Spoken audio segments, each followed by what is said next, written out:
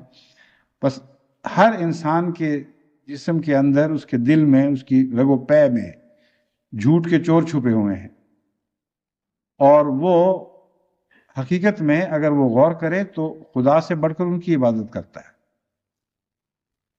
کیونکہ اللہ تعالیٰ فرماتا ہے کہ جب سخت مصیبت کا وقت آتا ہے تو بعض مشرک بھی میری طرف دوڑتے ہیں اور مجھ سے مدد مانگتے ہیں.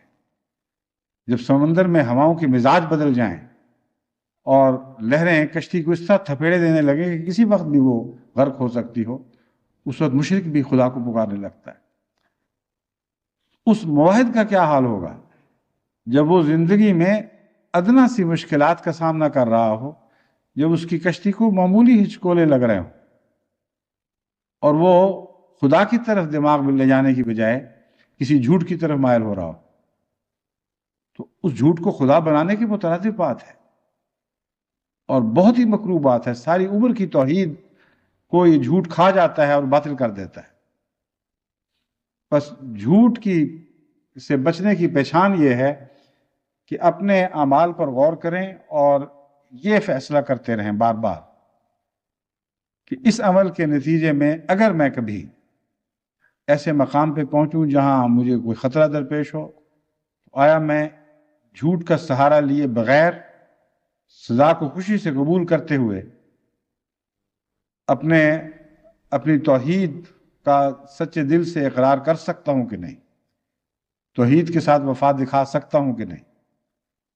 اگر نہیں تو پھر خطرے کا الارم بج رہا ہے اس کی زندگی. ہر وقت وہ ان خطرات کا سامنا کر رہا ہے جو مشرک کو درپیش ہوتے ہیں. اس لیے جب کامل یقین اور سچائی کے ساتھ اب اپنے نفس کا معائنہ کرتے ہیں اور پھر جھوٹ کو کریت کر باہر نکال پھینکتے ہیں، تو پھر توحید آپ کے دل میں جاگزی ہوتی ہے اور پھر کسی جھوٹ کی ضرورت نہیں رہتی.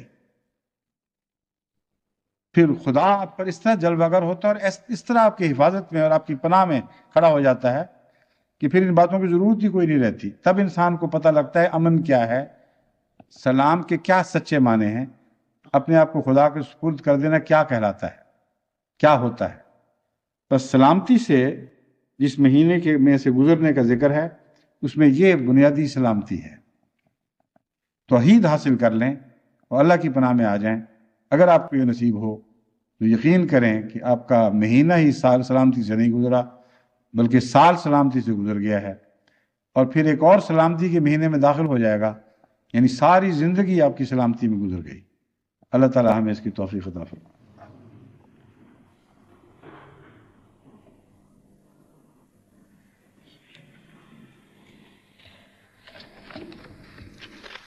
الحمد لله نحمده ونستعينه ونستغفره ونؤمن به ونتوكل عليه ونعوذ بالله من شرور أنفسنا ومن سيئات أعمالنا. من يهده الله فلا مضل له ومن يضلله فلا هادي له. ونشهد أن لا إله إلا الله وحده لا شريك له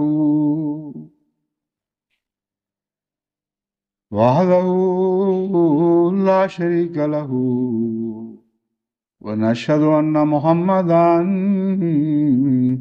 عبده ورسوله. عباد الله رحمكم الله، إن الله يأمر بالعدل والإحسان وإيتاء ذي القربى وينهى عن الفحشاء والمنكر والبغي يعظكم لعلكم تذكرون. اذكروا الله يذكركم وادعوه يستجب لكم ولذكر الله أكبر.